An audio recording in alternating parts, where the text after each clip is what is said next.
I had something rather frustrating happen earlier this week, and I figured I'd try to deal with the matter by making yet another Random Thoughts video, so here we are.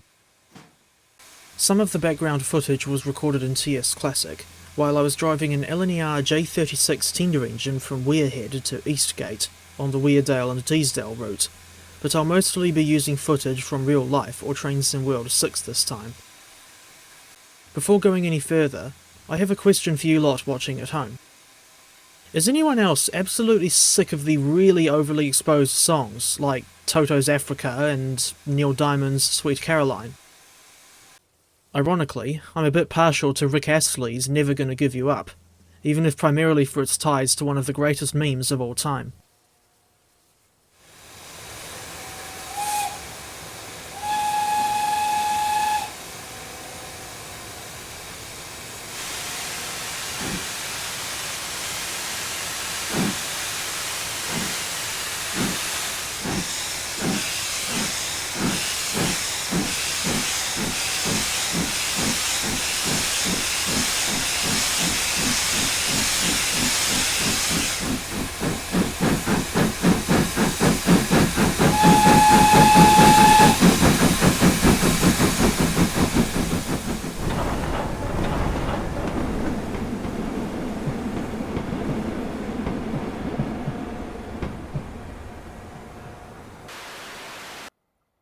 I'll start by going over a wish list of random steam and diesel locomotives that I'd be interested in buying if any reputable developers modelled them for Train Simulator Classic.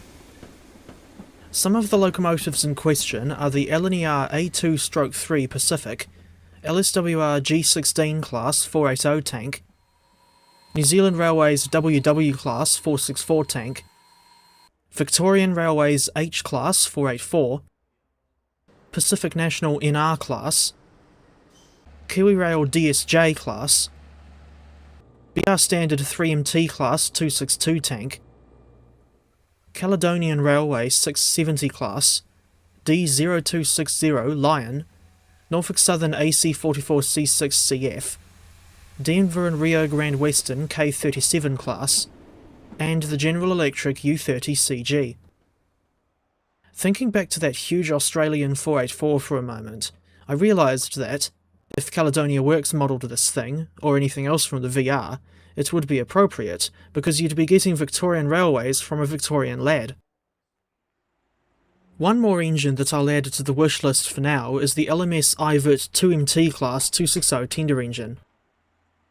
The only version of this locomotive currently in the game is a really old freeware model made by K&G Trains, although I forget how long ago that was made. So an all-new version with up-to-date modelling and features would be very welcome indeed.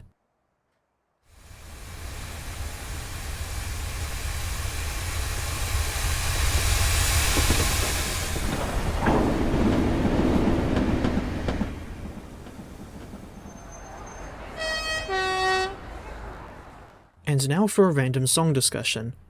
In this case, the song in question is Venus, from a Dutch band by the name of Shocking Blue. The song is 57 years old, having been recorded in 1969, and it was a big hit all over the place back in the day.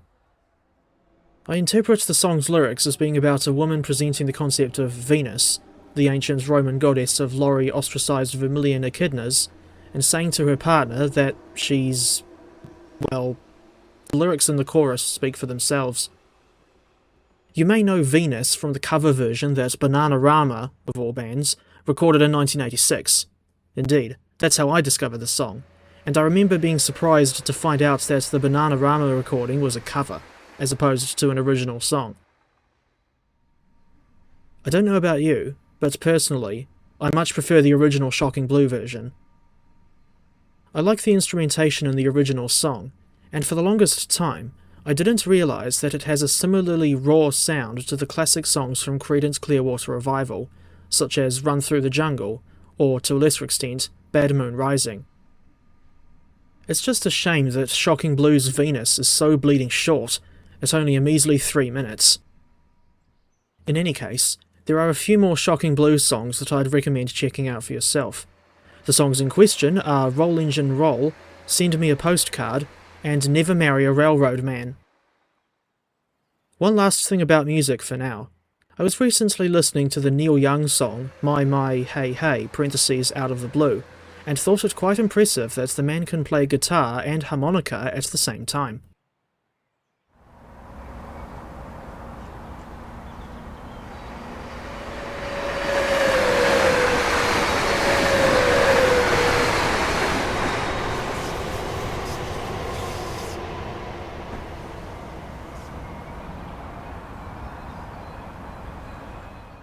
In addition to their regular locomotives and rolling stock, KiwiRail also have a range of track machines, all designated as ETM despite the wildly varying designs. I know some of them are ballast tampers, meaning that they pack ballast under the rails and sleepers. One is a track evaluation rail car that's still in service despite being built in the 1980s. One is a ballast cleaner, and another is a rail grinder, but I don't know enough about the rest of them to know what most of them do. I don't even know how many track machines KiwiRail has. In any case, the movements of said machines are even less predictable than the regular freight trains, and that's really saying something. Sometimes, and this is what happened to me earlier in the week, you might think you'll get to see them, only to end up by the line side and find out that the blasted things have only just gone past. Yeah, let's just say that incident left me feeling very disappointed, to put it mildly. I really hate these kinds of situations where you think something is so close to working out well, only for that thing to not happen for one reason or another. Considering how rare the track machines are, I reckon it's a miracle if you manage to see them for yourself, whether you catch them while they're in action, parked in a siding, or even just dead in tow as part of a works train. As for why I got so pissed off about missing ETMs 526, 541 and 554 heading out of town the other day, I wouldn't say it's a simple black and white scenario. There's a fair bit of nuance to it, mainly reflecting the ways in which my mind works. I dare say it's a result of me being neurodivergent, and how I really struggle with handling things when they don't go how I was thinking they would. Same goes for when rare workings or motive power transfers happen in places and at times that don't work for us lot who have to come over from the Bay of Plenty.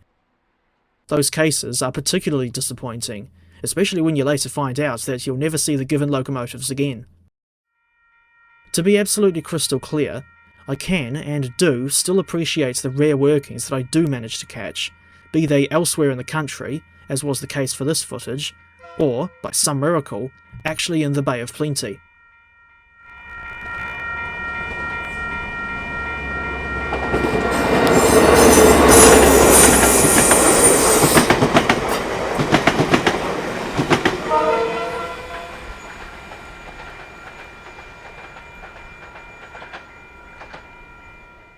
Something I like about my home country of New Zealand, outside of the railway system, are these elaborate Maori carvings that you'll sometimes come across, and I appreciate the work that goes into making these carvings.